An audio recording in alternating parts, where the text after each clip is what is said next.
Basketball On Air pour un nouveau débrief, celui d'une qualification en finale des playoffs de Betclic Elite. Oui, Paris l'a fait, on va débriefer l'énorme victoire du Paris Basketball lors du match 5 contre l'Asvel.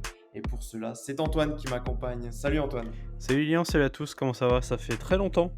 Et oui, ça fait très longtemps et écoute, je suis ravi. Je rentre à peine de ma réunion qui a duré un petit peu longtemps. Mais voilà, je reviens et j'ai assisté du coup à une énorme rencontre de Paris, un match 5 décisif remporté à l'Adidas Arena. Donc, que rêver de mieux quoi. Je rentre dans de parfaites conditions. Et c'est clair que là, oui, tu pouvais pas être mieux loti pour revenir de ta réunion. Mais c'est vrai qu'on a assisté à une rencontre assez exceptionnelle, assez irrespirable. Pareil que toi, je le confesse, je n'étais pas à l'arena ce match-là. Je le regrette fortement, mais pour des raisons professionnelles, je n'ai pas pu être là. Et voilà, on va débriefer ça. On a pu être devant le match quand même, hein, rassurez-vous, on ne part pas à l'aveugle. Mais ambiance assez exceptionnelle. Et puis, on va revenir sur la rencontre, hein. Ouais, parce que c'était déjà un sacré spectacle, même juste devant notre écran, puisque Paris 98, Asvel 92. Après un bon départ de l'Asvel, c'est Paris qui a longtemps fait la course en tête à l'Adidas Arena pour ce match coup près, porté comme souvent par TJ Shorts, auteur de 28 points et 9 passes décisives après son énorme match 4.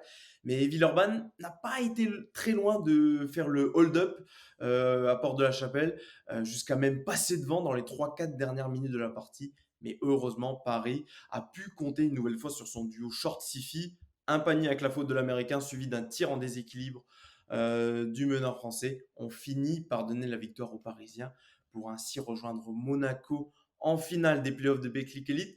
Antoine, pour commencer ce débrief, au final, on peut dire un petit peu que la logique de la saison régulière et également de ce match 5 a finalement été respecté avec la victoire de Paris et donc la qualification pour la finale des playoffs. Oui, je pense que c'est pas un manque de respect que de dire que Paris mérite, déjà a mérité, cette victoire-là, mais au global de la saison également. Paris a devancé l'Asvel, tout au long de la saison régulière. Paris a fini devant à l'issue de la saison régulière.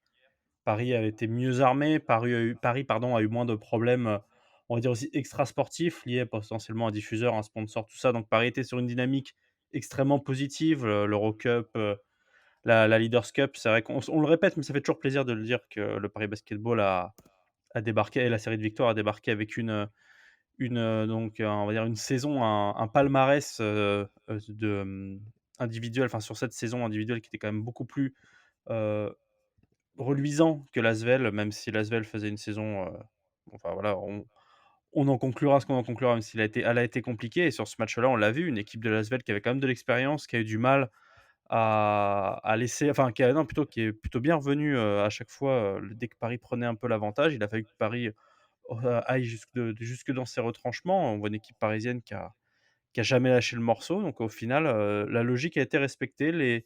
Les individualités parisiennes, TJ Shorts, le MVP de la saison régulière, Nadir Rifi, qui est dans le 5 majeur, ont porté, l'équipe parisienne. On en parlera un petit peu davantage, si tu veux après.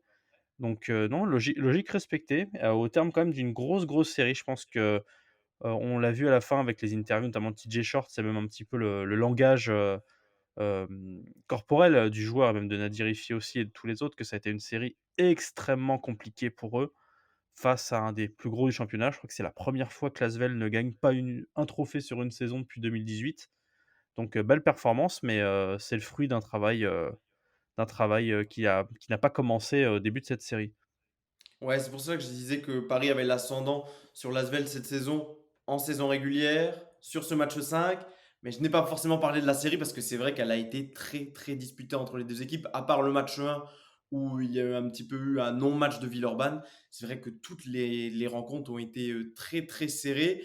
Et cette dernière, Paris a très souvent dominé, mais sans se détacher de l'Asvel. Il en a bien cru au final que le cœur du champion allait avoir raison des Parisiens.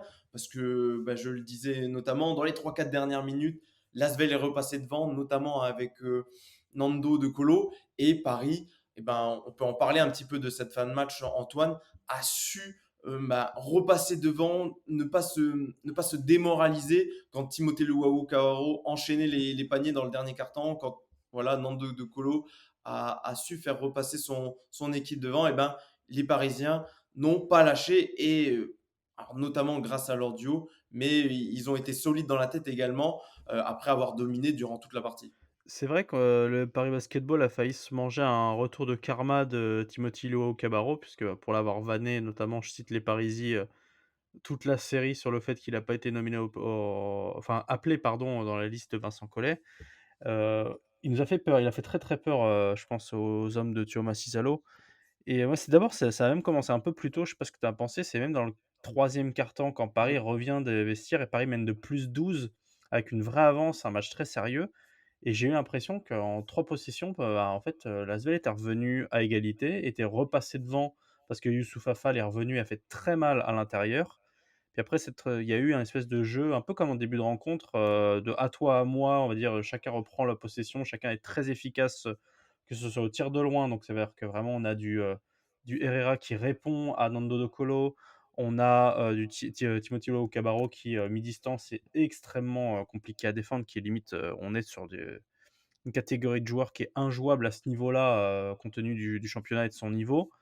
Et en retour, on a Tyson Ward qui répond. On a Nadir Hiffi, tu l'as dit tout à l'heure, qui prend les choses en main avec TJ Shorts, donc ils sont 2 pour vraiment, hem, vraiment pousser, on va dire, leur équipe pour passer ce petit cap qui manquait et puis, bah, derrière, en fait, Paris a repris l'accélérateur et a réussi à vraiment laisser l'Asvel derrière. Ça a pas été évident, comme tu l'as dit, jusqu'au dernier jusque dans les 3-4 dernières minutes, personnellement, j'ai cru que l'Asvel allait repasser devant et que Paris n'allait jamais réussir à reprendre l'avantage, pas pour des questions mentales, mais plus pour des questions de réussite. Parce que c'est souvent ce qui a manqué aux Parisiens dans des moments importants, des défaites plutôt récentes, puisqu'on a quand même enchaîné 25 victoires de suite, en play-off, que ça soit, ben, contre l'Asvel et contre Cholet.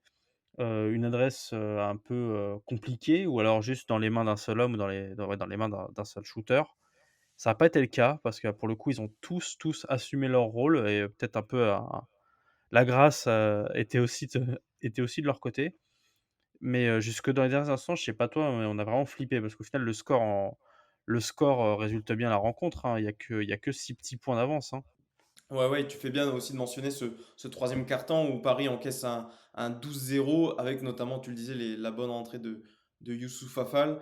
Et ouais, c'est vrai que moi aussi j'ai pu penser que vraiment le momentum avait basculé pour l'Asvel, mais qui a de nouveau fait des erreurs, comme sur, au final, Nando De Colo qui fait une interception et une coupe décisive dans la raquette, mais qui derrière fait une faute sur un tir que TJ Short inscrira également, donc ça donne également le lancer.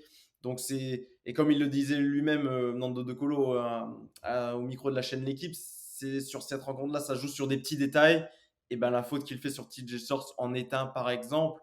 Et sur ce match aussi, comparé au précédent, notamment à l'Astrobal, ce que n'a pas réussi à faire Villeurbanne, c'est euh, mettre Paris dans un match défensif. C'est plutôt Paris qui a su imposer son rythme de course à l'Asvel. Et sur les quelques moments où Paris a joué demi-terrain, comme en fin de match, et Thiauma Cissalo a pu compter sur des tirs de TJ Short, de Nadir Hiffi pour s'en sortir, pardon. Et ça a fait la différence, le fait de pouvoir imposer son plan de jeu et également d'avoir pu compter sur ses joueurs stars quand ça comptait vraiment. C'est vrai que tu as eu cette chance, si on se met, dans la peau de Thomas Cesaro et de son coaching staff, d'avoir tes 2 arrières, tes 2 scoreurs, tes 2 on peut même dire stars, hein, c'est pas leur faire offense et ni, manquer de respect aux autres joueurs, mais qui ont assumé leur rôle sur demi-terrain quand ça devenait compliqué, que bon, on savait que la raquette était complètement fermée. On a eu qu'on peut appeler les classiques de chacun, c'est-à-dire un Nadir Hiffi avec des tirs totalement, hors protocole, vu le basket proposé par Thomas Salo, mais qui rentrent. Donc des tirs à 3 points, sur une jambe extrêmement compliqués, mais qui sont sa marque de fabrique et du TJ Shorts, d'ailleurs juste je reste sur Nadir Hiffi qui finit à 5 sur 9 à 3 points, 24 points. Donc on est sur un joueur extrêmement sérieux et un TJ Shorts qui fait sa classique en tête de raquette avec, en sortie d'écran et un tir mi-distance qui est imprenable dans ce championnat-là et ce qui est toujours aussi impressionnant et agréable à regarder si on se met d'un point de vue, juste de passionnés de basket, ce qu'on est toi et moi et toutes celles et ceux qui nous écoutent, je pense. Et bah, ça fait la différence. On a TJ Shorts qui, sur la rencontre, enfin, je sais pas, c'est dur, c'est pas un mauvais problème, mais de me dire lequel des 2 m'a le plus marqué sur la fin de match. Nadir a été beaucoup plus, volcanique à 3 points, mais TJ a été létal aussi dans son jeu. Il termine à 9 passes, il termine à 28 points. Il en met beaucoup en première mi-temps, mais il en met aussi énormément en seconde, notamment dans les derniers instants.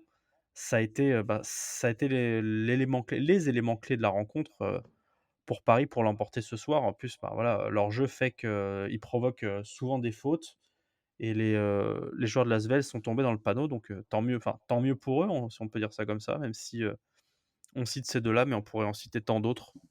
Ouais, on peut s'attarder déjà sur, TJ Shorts Bien et sûr. Nadir Rifi, un petit peu, ce sont nos MVP de cette rencontre avant de parler du reste du collectif parisien qui a également été très bon sur cette partie. Mais, bah, on peut parler ensemble des 2 joueurs. TJ Shorts qui, comme après son énorme match 4, c'est 34 points et 13 passes décisives après prolongation à l'Astrobal. Là, de nouveau, il a vraiment porté son équipe. On l'a senti en début de match. Notamment, c'est lui qui permet à Paris de se relever, enfin, de repasser devant après les premières minutes en faveur de l'Asvel. Et il trouvait, comme à son habitude toute cette saison, il arrivait à trouver des failles dans la raquette rodanienne. Il arrivait à, voilà, son shoot à mi-distance était bien réglé et il a encore une fois assumé son statut, tandis que Nadir Rifi, qui a vécu quand même une série compliquée, même s'il plante quasiment, je vais reprendre les stats, mais il plante 27 points lors du match 2, mais il est perdu celui-ci. Là, ce soir, il plante 24 points, dont 5 sur 9, tu le disais, à 3 points. Bah, il a aussi répondu présent sur ce match 5 et c'était important parce qu'il on va dire que même globalement dans ses playoffs, il était un petit peu en galère, notamment au niveau de son adresse, et que là, quand Paris peut compter sur TJ Shorts et également Nadir Rifi, les Parisiens sont très très durs à prendre. C'est vrai qu'il a ce côté un peu, Nadir, sur cette série-là et même un peu contre Cholet, ce côté, facteur X, qui doit faire gagner l'équipe. C'est-à-dire que TJ Shorts aura toujours besoin d'un lieutenant comme Colin Malcolm l'a été, comme Sébastien Herrera l'a été, comme, Tyson Ward ou Justin Simon. Mais Nadir Hiffi a un rôle un petit peu, d'intermédiaire, pas de l c'est vraiment de 2e atout offensif et en fait, si ce rouage-là ne marche pas, c'est tout le Paris Basket qui peut s'écrouler ou qui peut ne pas passer le cap de la victoire et ce soir, on l'a vraiment vu parce que ces 24 points-là sont vraiment cruciaux. Alors évidemment, on va pas faire de la des mathématiques de bas étage, mais on voit clairement que chacun de ces points insuffle quelque chose, encore plus dans une salle à guichet fermé à 8 000 places et je pense qu'on est d'accord toi et moi d'avoir entendu que même les commentateurs, on les entendait mal, enfin, parce que du fait de l'ambiance. Nadir Hiffi, il a ce côté un peu, energizer qui vraiment fait du bien. Je pense à un groupe qui vit de ça, qui se nourrit de ça. Donc des 24 points en plus, bah, voilà des tirs assez impressionnants pour la foule, assez gratifiants pour lui, mais aussi assez, on va dire, punitif pour l'équipe adverse, puisque je pense que mentalement, se remettre de ce genre de tir quand on défend plus ou moins correctement face à un joueur, bah, ça fait mal, ça laisse des traces et je pense il a fait, beaucoup de mal, ce soir à l'Asvel. Ouais, clairement. Et en plus de ça, Paris a pu compter sur de nombreux autres bons apports qu'il n'y a pas forcément tout le temps eu dans cette série. Mais pour accompagner le gros début de match de TJ Shorts, il y a également eu Yantunen qui, je crois, score déjà 10 points à la pause. Oui. Il y a eu en seconde période des bons passages de Justin Simon, de Leon Kratzer. Donc voilà, c'est vraiment sur ce match-là. Alors, il y a les deux grosses perfs de Nadir Rifi et de TJ Shorts, mais sur l'ensemble de cette rencontre, avec également l'absence de Colin Malcolm, tout le monde a répondu présent. Tyson Ward inscrit 8 points, 9 points également pour Mehdi Nguama. Bel Donc apport, hein. voilà, ouais, voilà, bel apport. Michael Kessens, qui avait été plutôt à son avantage au match 4, a un petit peu moins été en vue. Mais vraiment, sur les Parisiens qui ont vu le parquet sur cette partie, tous ont grandement apporté et ont contribué au succès de Paris dans ce match 5. Ils ont apporté en défense, notamment, hein, mais ouais, ils sont quasiment tous à une interception. Chaque joueur, enfin vraiment tous les joueurs, du banc déjà ont fait une interception. C'est assez rigolo. 1 voire 2, hein, Medingoma il en fait 2 mais oui c'est ça, chacun a apporté, sa pierre à l'édifice, ce qu'il sait faire de mieux. Medingoma a apporté de l'énergie, Kessens il a un QI basket qui peut être intéressant et on avait besoin de ce genre de joueur parce que dans la raquette, c'est compliqué, même pour lui cette saison, c'est pas forcément facile. Il a apporté, Justin Simon, tu en as parlé, bah, il confirme ce rôle vraiment de couteau suisse, vraiment poste 3 qui peut défendre sur des grands, qui est rapide, qui est costaud, qui est assez mobile, qui peut être un danger à 3 points. Il l'a pas été ce soir, mais qui peut quand même un petit peu poser des problèmes et comme tu as dit, voilà, Jean Tounène aussi a eu énormément d'apports dès le début de match parce qu'il met 8 points dans le premier quart-temps et oui, il en met 2 donc ça vaut une dizaine de points, 10 points pardon, à la mi-temps, donc ça fait énormément de bien aussi aux Parisiens. En fait, chacun a assumé son rôle. Il y a que Sébastien Heurel qu'on n'a pas trop vu pour, d'autres raisons parce que voilà, il était moins mis en avant et puis, bah, le jeu parisien était pas tellement, le rythme était tellement rapide sur cette rencontre, faut s'en rendre compte justement que c'était peut-être pas un match, propice pour lui et aussi assez agréablement surpris du match de Tyson Ward parce que même s'il met, 8 points, si on regarde que les stats et qu'il fait 7 dévals, c'est le moment, où il met 2 3 points. Il y en a un qui le rentre vraiment à la fin et si la rencontre elle-même est bonne, mais n'est pas non plus, significative, comme il a pu le faire autrement, ce tir-là à 3 points et cette temporalité fait que ça a vraiment aussi bousculé le match et poussé son équipe encore plus. Donc un vrai beau collectif, Charvin n'a pas joué, Gauthioni n'a pas joué, mais bon, il n'a pas joué du tout de la série, enfin des playoffs même. Banjassi n'a pas joué non plus, mais un effectif restreint et chacun a assumé son rôle. C'était plaisant vraiment, c'était un vrai beau match collectif avec, on me l'a dit, des perles au milieu. Ouais, c'est ça qui est intéressant aussi parce que je ne l'avais pas forcément remarqué d'emblée, mais Thiago Massidalo a quand même resserré sa rotation sur cette partie parce qu'il y a 9 joueurs qui ont vu le terrain, mais il y en a 2, Michael Kessens et Mehdi Ngomois, qui jouent moins de 10 minutes. Donc au Oui. final, et sachant que TJ Short et Nadir Rifi n'ont pas non plus explosé leur temps de jeu, 29 minutes et 25 minutes respectivement. Seul Tyson Ward joue plus de 30 minutes sur cette partie.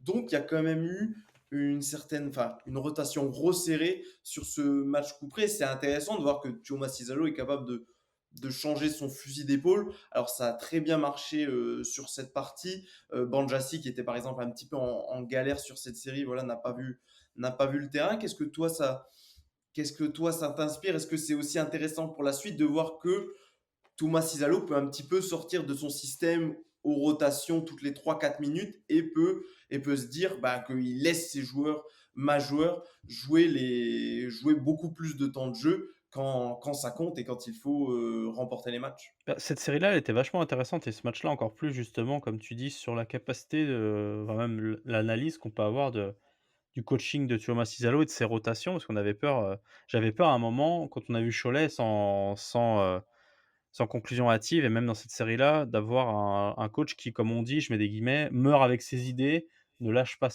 son plan». Là, pour le coup, ça a été un peu différent, même s'il utilise beaucoup plus certains joueurs, on a toujours ce côté, rotation rapide, mais elles sont quand même moins massives, bah, du fait que tu as Colin Malcolm en moins et pour le coup, c'est marrant, c'est qu'il a eu on lui a retiré, du fait de la blessure de Colin Malcolm, enfin, le côté médical lui a retiré un joueur parce qu'il est blessé à la cheville et il en a retiré 3 autres comme si c'était aussi enfin, retiré de la rotation, il les a pas mis en tribune, comme si en fait, voilà, c'était pour, balancer, on va dire contrebalancer son projet et avoir une rotation beaucoup plus restreinte comme on peut voir dans les playoffs NBA, hein. Plus la saison avance en NBA, plus les effectifs sont restreints et les rotations sont plus, resserrées et bah, mine de rien, ça a marché, mais c'est que c'était pas gagné parce qu'autant, on est toujours un peu frustré, je pense Flavien et Théo aussi et même, celles et ceux qui nous écoutent, de pas voir un Justin Simon, être aussi utilisé, un Michael Jordan qui était parfois un petit peu en dessous et un Colin Malcolm qui répondait présent. Donc la blessure,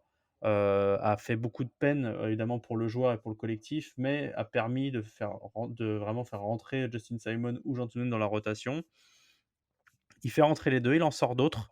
C'est vraiment ça prouve en fait que le coaching de Thomas Salo, il est assez passionnant, quand on se penche dessus. C'est un coach qui prône la simplicité. Ça se voit et en fait, pourtant ses rotations n'ont jamais été aussi complexes. Je sais pas quel avis tu as là-dessus? Complexes dans le bon sens du terme, attention, hein.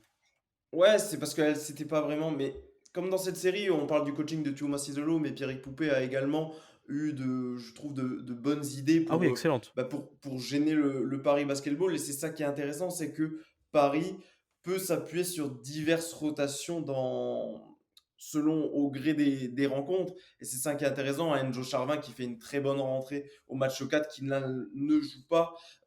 Et ben, peu importe, Paris arrive à s'en sortir. Et ce sont d'autres joueurs qui n'ont pas forcément beaucoup joué dans les autres matchs qui se révèlent. Mais ça, c'est un petit peu à l'image de cette saison, au final, et il n'y a pas de secret que ça réussisse maintenant, c'est que Paris, c'est un véritable collectif avec quelques individualités qui, j'ai envie de dire, peu importe le contexte, peu importe s'ils ont joué avant, beaucoup ou pas, ils arriveront quand même d'une manière ou d'une autre à se mettre en avant. Et c'est ça qui est très, très intéressant avec des leaders qui, eux, j'ai envie de dire, peu importe la rencontre, peu importe l'adversaire, répondront toujours au rendez-vous.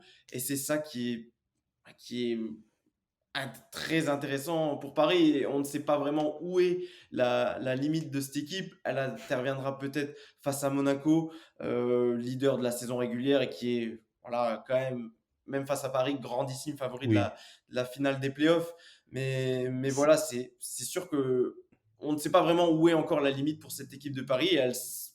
On a l'impression qu'elle la repousse sans cesse. C'est marrant, c'est vrai que ce que tu dis et on s'est toujours dit, enfin, c'est mon cas en tout cas, que seule une équipe pouvait vraiment arrêter, Paris, c'était Monaco. Maintenant, on va voir ce que ça donne. Est-ce que c'est vrai? Est-ce que c'est pas vrai?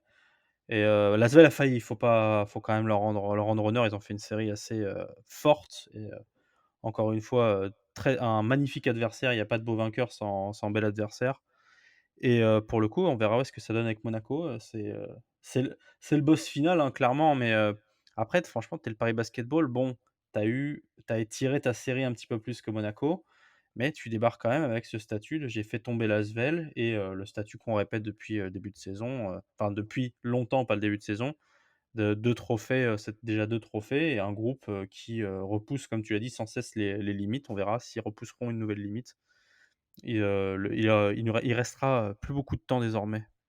Ouais, j'aime bien cette notion de boss final parce qu'au final, Monaco, c'est vraiment la seule équipe qui a résisté à Paris cette saison. Oui, 2 victoires de la Roca Team en saison régulière, une défaite lors de la victoire en Leaders Cup de Paris en février dernier. Donc voilà un motif d'espoir pour les Parisiens. Mais c'est sûr que déjà que voilà, Monaco qui retrouve un petit peu son armada pour ses finales des playoffs avec Mike James qui est revenu au milieu de la série des demi-finales contre la JL Bourg. Et surtout, Monaco qui aura en tout cas l'avantage du repos sur cette série de finales, puisque eh bien, les finales vont s'enchaîner dès mardi pour le match 1, jeudi pour le match 2 et dimanche pour le match 3. Donc c'est chapeau, vrai super que planning.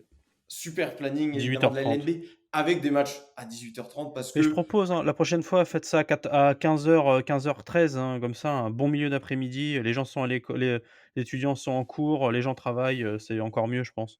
ah oui, mais voilà, mais après, Ou la je- nuit, co- directement à 4h du matin, ça peut être bien. comme tu le disais avant qu'on enregistre, est-ce qu'on est vraiment étonné de ces horaires? Au final, Non, c'est normal pour la LNB d'avoir des horaires un petit peu complètement en dehors de la si logique. c'était que les horaires, mais on n'est plus étonné, hein. C'est vraiment, je m'attends à rien, je suis quand même déçu, hein, bon, je cite Douy, mais enfin, désolé, mais c'est d'une bêtise, c'est déconcertant vraiment et je me mets à la place vraiment, bah, que c'est des évidemment des supporters, mais même des joueurs, dans quelles conditions on les amène à jouer, quoi. Enfin, vraiment qu'est-ce qu'on leur propose alors qu'ils proposent justement un basket d'une qualité qui est exceptionnelle? Qu'est-ce qu'on leur donne en retour, quoi? C'est dommage, mais bon, on n'est plus à ça près. Ouais, c'est ce que soulignait notamment Thomas Cizalo en conférence de presse. Il a notamment parlé d'un manque de respect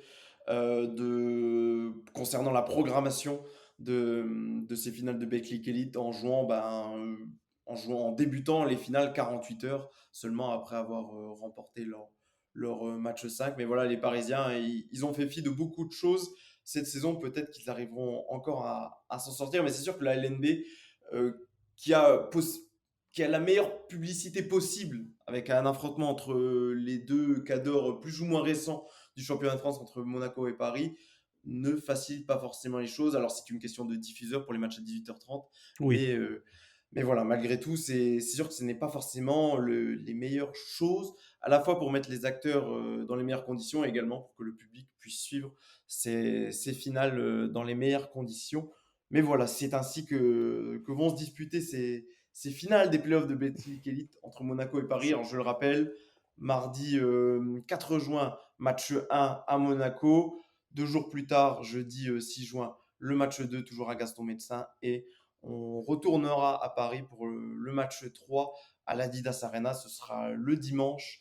Donc voilà, merci Antoine de d'avoir rien et été c'est fou quand même parce qu'ils repoussent leurs limites, mais nous enfin, ils nous ont fait repousser les nôtres aussi, hein. Ce qui nous était dit qu'il y a quelques années quand on était en Pro B, à faire les podcasts, on se retrouverait à bon déjà on a fait beaucoup de choses cette saison, Oui, beaucoup de nouveautés, en termes de victoires, mais qu'on se préparait maintenant à jouer une finale de championnat. c'est vrai que c'est assez incroyable quand on y repense. 6 ans après la création du Paris Basketball, premier playoff en Betclic Elite et déjà Ils vont en finale. et ils vont en finale, une troisième finale cette saison après victoire en Leaders Cup et en Eurocup. Franchement, c'est sûr qu'on n'y aurait absolument pas cru en début de Non, saison et on a, je pense, tous les deux et même pareil pour Flavien hein, et Théo, du mal à y croire là, à chaud en tout cas, quelques minutes après la qualification du Paris Basketball. Mais voilà, il va falloir s'y habituer et se mettre cette idée en tête parce que dans 2 jours, c'est déjà le début de cette finale qu'on se fera un plaisir de débriefer toute cette semaine. Donc, on vous invite comme d'habitude à nous suivre sur les réseaux sociaux @parisb-8 on air sur Twitter, Paris Bibol on air sur Instagram. Voilà, restez connectés pour suivre tous les débriefs qui vont venir de ces finales, des playoffs de Betclic Elite. Il faut les savourer parce que ça n'arrivera pas forcément tous les ans. Et puis c'est un événement voilà, exceptionnel, comme je le disais, 6 ans après, à peine après la création du club parisien des finales de championnat de France. Voilà, donc on va se retrouver très vite pour débriefer ces premiers matchs de ces finales. Merci Antoine d'avoir été merci en à ma toi. compagnie pour débriefer ce match 5 face à l'Asvel. Et on se dit donc à très vite. Bye bye. Ciao.